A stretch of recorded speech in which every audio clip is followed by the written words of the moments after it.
19-year-old. Modernism was very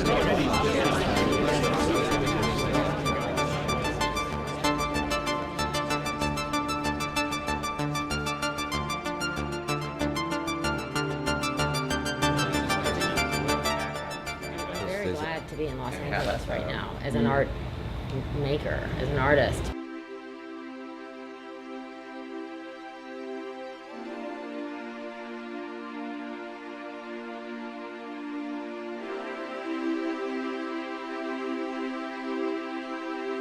This one's resolved. Yes. This one is getting resolved because I'm working on that overlay currently. Well, so the concept is resolved. At this point, it's the actual making that's not. That's like I like to in projects. Have a clear idea. Do tests. I do a lot of tests. Know where I'm going before I make the final investment. Especially as I work in series. So, and I like for my series to be, with the photos especially, like I like them to all sit on the same line. Some people like their series to arc, and they like to, and that's not me. I like it all to be green. So I worked through the idea. When you said it, you mean in a sort of visually uniform sort of way? Visual uniform, like that there's a clear conceptual thread and it's level. And that's just my preferred practice. And some people like to have like things to be a little more rhizomatic, where there are ties, but and that's just not the way I see things in the world. And so that's how I make these. And so with this series, this is the first completed piece for it. These are scans of black and white images that were taken of dioramas at the American Museum of Natural History in New York. They are dioramas that were attributed to my grandfather's expedition that are now no longer on view. And so there's that right there. There's a ton of great stuff to play with in that. Dioramas and the idealizing of locations and romanticism of a place, and then the putting it behind glass so that I can see it and experience it safely. And the representation, the kind of removal from the real world to the context of the museum, and it becomes this distant representation, which is very similar to the mediation you were talking about. Very similar. It's just in this much older way, because diorama now, what do you mean? It doesn't move. It's been the same. It's a static, and now they're aging. So that's kind of a beautiful aspect where we don't have perhaps it doesn't move through time in the same way that we move through time. I know exactly what you mean. So then in making these images, I wanted to add another, so if I've got a photo of a diorama of a place that's been, and so now probably photographed. That was to produce the diorama. Yeah. So I wanted to keep hints of that history within the pieces, and I wanted to bring my own false sense of space to something that already had a false sense of space. Yeah. So wanting to still have my hand in time but it's a static thing. So for these pieces, I've been, I actually scanned this little photo up in an archive room in the museum. Yeah. Enlarged them back to a size that is more reminiscent of the diorama, adding this overlay, and then physically highlighting the bird life within it. So there's... So this, because I've noticed most of the white areas are actually clear on the overlay, but these particular So the birds are then painted in, reverse painted, so that they've got, so that they get to kind of float in this. So have you actually painted on the back of the of the film, and then this one I adore, because not only does it show the diorama, it actually shows the the initial course, like build. So there's the as far as the whole series, this is the one with the tell. This is the one with the clue to the rest of the. People can you kind of see that there's something wrong, and this is the one that tells you there's something wrong with the rest of them. And I like having that kind of clue in there. Yeah. And the amazing thing is, this is such a, in terms of the movement, it's such a dynamic, these seals or other seabirds. Yeah, there's all these seabirds, and they're all fake. Yeah, well, so they're not fake. They're all stuffed. They are all there. Yeah, so right at this moment in time, they're in New York museum in that. They're in New York, still in the same position, behind a big piece of plywood. Yeah. And you can't see them. Right. So that's a fun thing. It's just I really get excited about work, and when I find something like this, just can dive into and spend a lot of time with. And most of the time, I'm spending a lot of time like cutting videos into little tiny pieces, and then I get to exercise my hand and paint birds in. But it's still I still feel like I'm putting myself into someone else's documentation of a work, and that's something that's important to me. As an artist that works with appropriated images, that I still feel like I need my hand in there somewhere, and it doesn't have to be seen, but it's just me, and that's something that every artist that works with appropriation deals with differently.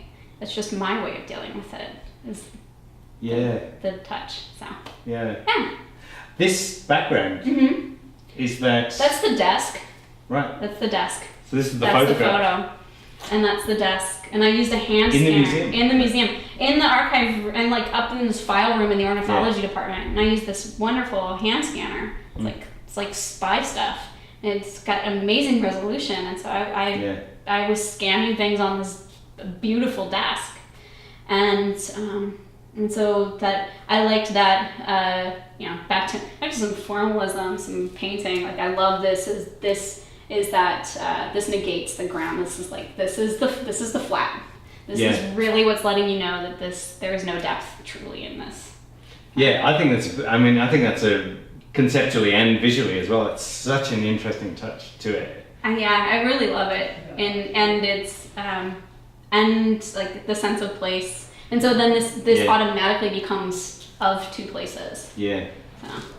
And I think that when I look at this, it just reminds me of old desks in school, which are always a bit kind of, Yeah, if you're trying to draw a straight line on them and you can't because it's like, because too many people have exacted them. Yeah, completely. And that's like a library desk type. It is. And that's what bringing the age, being able to show and reveal things through these layers of this work in the same way that I would maybe reveal things through time in a video. Yeah, that's really interesting, because what you're doing is turning it round the other way on a different axis, aren't you? So like I said, layers instead of time. Yeah, and that's I think that is something I've just been really interested in throughout my. I started, like most of us, I started in painting, and then moved into sculpture because I got interested in another dimension, in three-dimensionality, and then in objecthood, and then moved into time, and so now I still bring that. I try to bring that into working backwards into like two-dimensional. Will you put an overlay on this one? Mm-hmm. Yep. So I'm working on the overlay for this one right now. There's a lot of birds to paint. So now these are all. So all those birds are painted. Right. Yeah. Yeah. So you can flip it. Which is interesting too, because it reminds me of how people obviously don't make cartoons like this anymore, but on cells. It's totally like cells. It's completely like using an animation cell in printing, and so yes. So I'm working through these, which has been really interesting after working with digital media for quite a while to kind of get back to this slower painting. Painting. Yeah. Getting back to painting, which Yeah. I haven't done in a very long time. You said this was a failed one? So this one's a failed one. Yeah. I had some technical issues, and so I'm doing it again. And I'll do it again if I need to. And that's just because of this film. Technically, it's a bit of a pain, and that's, you know, solving problems. And sometimes as much as you try to solve a problem, you just have to do it again. It seems to me that the way you work, and I don't know whether this is because you've been working in video, which is much more of a virtual and dynamic kind of environment that's there on the computer rather than out in the physical world. But it seems to me that when, you know, some of the artists that I've spoken to, it's almost like they have an idea and then the working on the production of the work actually is part of the thinking process. Right. But it seems with yours that the work is very much resolved in your mind. Yeah, and I think that does come from working with video because of and working with appropriated video. Yeah. Even with video and shooting video, you have to have your concept down before you shoot, or you're going to reshoot. Yeah. And you're going to reshoot again, and you're going to reshoot again if you don't have the light right, if you don't have.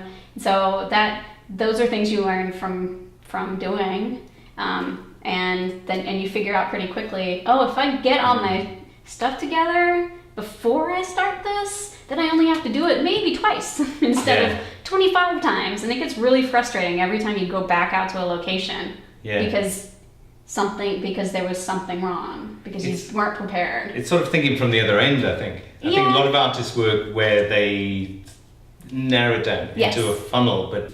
And yes, and so with working with video and then with these pieces, and a lot of that, like I work through in tests and then implement it for the final series. So I am doing that part of like, oh, if I play over here, but I play a lot smaller. I play a lot more. I play maybe I play a lot more, and then instead of playing while I'm making. And I think that is something that comes from working in video, and you know.